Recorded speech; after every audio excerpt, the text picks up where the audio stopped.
महाराष्ट्र में भगवान पंढरीनाथ विराजमान हैं, जिनको विट्ठल भगवान कहते हैं। उनके एक भक्त हुए जिनका नाम था चोखो मेला। क्या नाम था?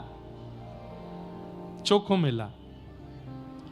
तो चोखो मेला एक किसान परिवार में जन्मे थे और बहुत ऊंची जाति के नहीं थे, पर ठाकुर जी को इन सब से फर्क नहीं पड़ता कि आप कौन से कुल के हो, कौन सी जाति के हो, कौन सी प्रजाति के हो। आप मानव भी नहीं हो ना, तो भी गजेंद्र भी बन गए तो भी वो रक्षा करने आएंगे। वो इतना विचार नहीं करते।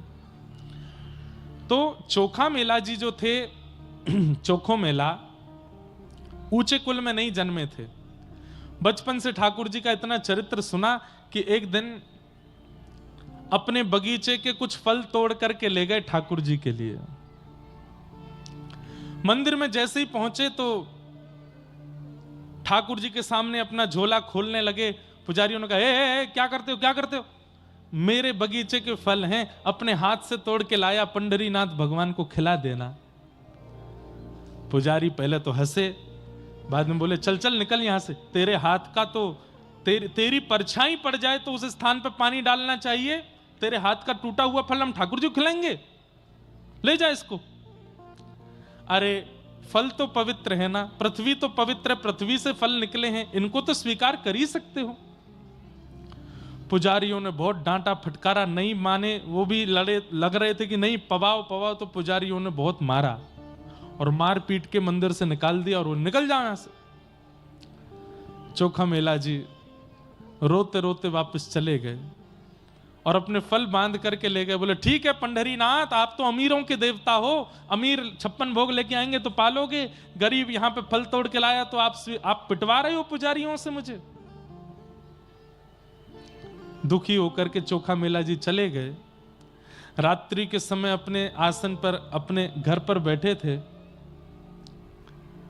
इतने में ही क्या देखा, बड़ी सुंदर कस्तूरी की सुगंध आ रही है, दूर से मणियां जैसी चमक रही हों और सुंदर नूपुरों की आवाज आ रही है, खूब सारे गहने पहने कोई व्यक्ति आ रहा है। और जैसे ही थोड़ा सा प्रकाश हुआ तो क्या देखा, साक्षात पंढरीनाथ भगवान चोखा मेला जी के सामने आ गए।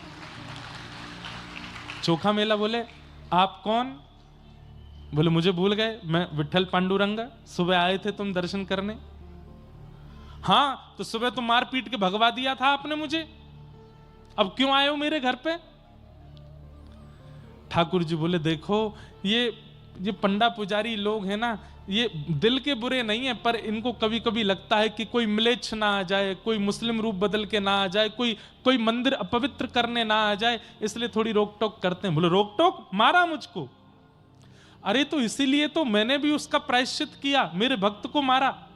क्या प्रायश्चित किया? बोले, आज मैंने भोजन नहीं किया, सुबह मैंने राजभोग नहीं किया, ब्यारू नहीं किया, कलेऊ नहीं किया। क्यों? मेरा भक्त फल लेके आया, वो मुझे नहीं खिलाया तो मैं भूखा रहा, और जब मंदिर बंद हो गया तो तेरे घर आया हूं खाने, चल अब मुझे खिला दे। चोखा मेला जी के सामने ठाकुर जी बैठ गए, केला खिलाए, अमरूद खिलाए, सेब खिलाए, ठाकुर जी को अपने हाथ से खिला रहे हैं। कुछ फल बच गए तो ठाकुर जी अपनी पीतांबरी आगे करके बोले, ये फल दे दो, मैं बांध के ले जाऊंगा। तो चोखा मेला बोले, यहीं खा लीजिए।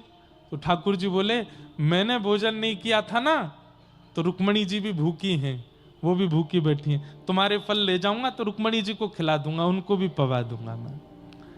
चोखा मेला जी बड़े प्रसन्न हो गए, फल भर के दे दिए। अब सोचिए, ठाकुर जी अपनी पीतांबरी में फल बांध के ले गए रुक्मणी जी के लिए, और मंदिर में जाके रुक्मणी जी को खिलाया। सुबह 4 बजे जैसे ही कपाट खुले मंगला के लिए, तो फल के छिलका